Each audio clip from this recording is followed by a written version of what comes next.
Kang Hana akhirnya muncul. Dia adalah selingkuhan Junik yang ternyata juga mempunyai anak. Nah, Kang Hana mengatakan bahwa Junik dan dirinya sudah menjalin hubungan sejak lama. Anak mereka pun berusia 9 tahun. Saat terjadinya penembakan, ternyata Ensong melihat ayahnya. Ketika itu, dia bernyanyi di koir dan Junik mengetahui hal tersebut. Oleh sebab itu, kini Ensong harus menerima terapi karena syok melihat ayahnya tertembak. Kang Hana sangat kesal karena melihat Munju yang menanggung duka dengan sangat anggun. Dia kemudian menunjukkan foto Munju yang beredar di sosial media. Sedangkan dia menangis meraung-raung melihat Junik meninggal. Begitu pula dengan sang anak yang melihat kejadian tersebut. Hal itu pun membuat Kang Hana menderita beberapa saat. Nah, kemudian Kang Hana juga mengatakan bahwa hasil tes DNA akan keluar. Dia berencana akan mengungkap semua rahasia Junik dan menuntut semua haknya. Munju bernegosiasi untuk melakukannya secara diam-diam dan menyelesaikan semuanya. Di lain sisi, Ensong sedang menggambar ditemani oleh Sanho, di mana Ensong mengaku bahwa itu adalah gambarnya ketika usia 6 tahun di Swedia. Ensong juga mengaku bahwa mereka sering bepergian. Nah, Munju kemudian mengatakan kepada Kang Hana kemungkinan ini adalah pertama kalinya dia kehilangan orang yang sangat dia cintai.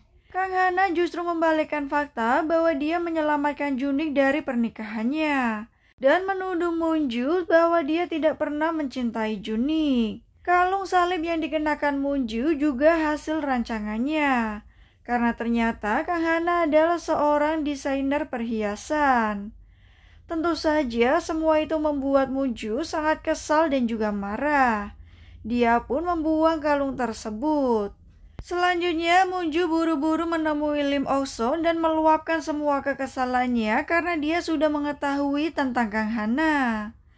Namun Lim Ok-son mengatakan bahwa dia sudah membereskan semua itu sebelum pemilu.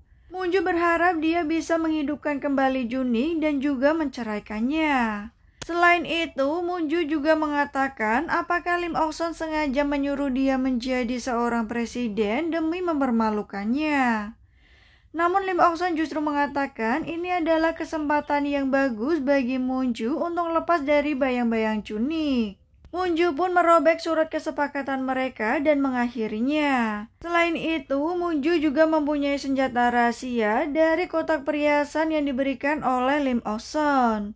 Karena ternyata Munju mengetahui penggelapan pajak yang selama ini dilakukan oleh Lim Ok-son.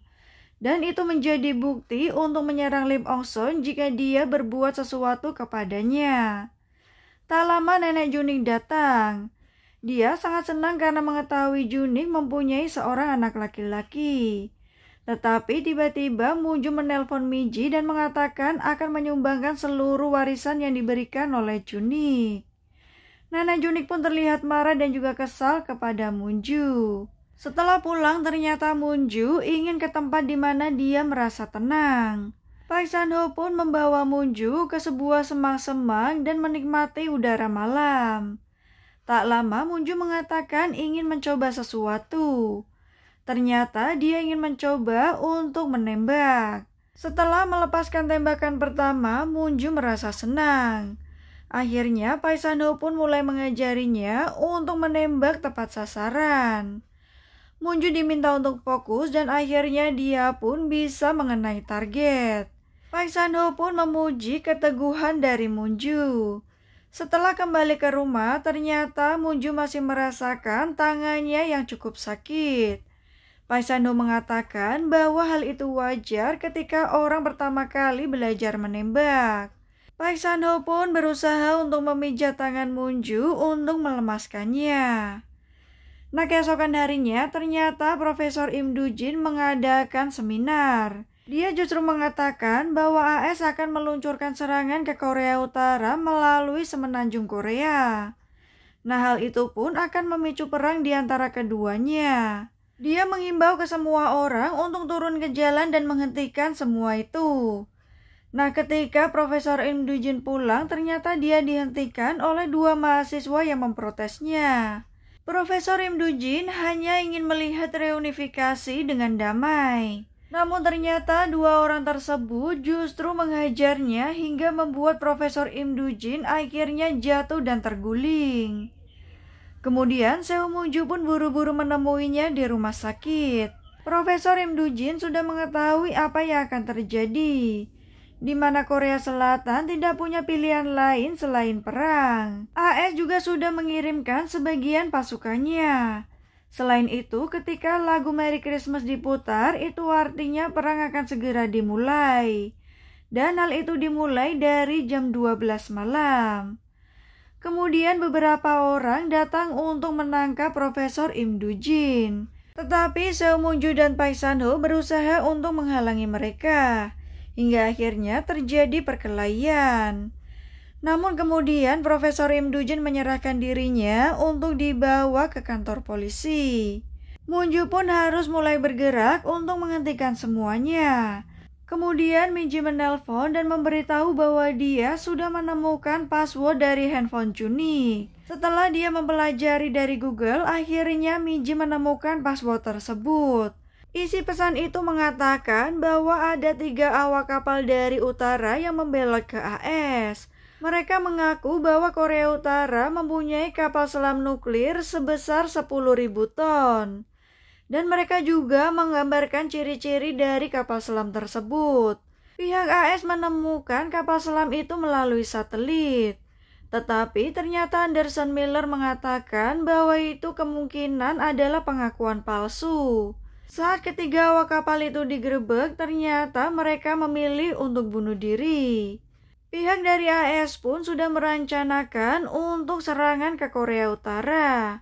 Anderson Miller berusaha untuk mencegah hal tersebut namun gagal. Anderson Miller kemudian bekerja sendiri untuk menelusuri hal tersebut. Saat dia meneliti file-file yang sudah didapat, ternyata ada salah satu nama yang terus muncul. Dia adalah Stella Young, seorang pelobi industri senjata AS. Stella Young mengeklaim bahwa Korea Utara mampu membangun kapal selam nuklir 10.000 ton. Ketika Anderson Miller mendapat identitas dari Stella Young, ternyata passwordnya tidak mempunyai foto. Namun terakhir kali dia pindah ke Korea Selatan 10 tahun yang lalu dan tak pernah kembali. Anderson kemudian meminta bantuan Junik untuk menemukannya. Nah, 2 hari sebelum kejadian Junik ditembak, ternyata dia mengirim pesan kepada Anderson bahwa Junik sudah mengetahui siapakah Stella Young. Moon-ju pun akhirnya menduga bahwa suaminya Junik telah dibunuh oleh Stella Young.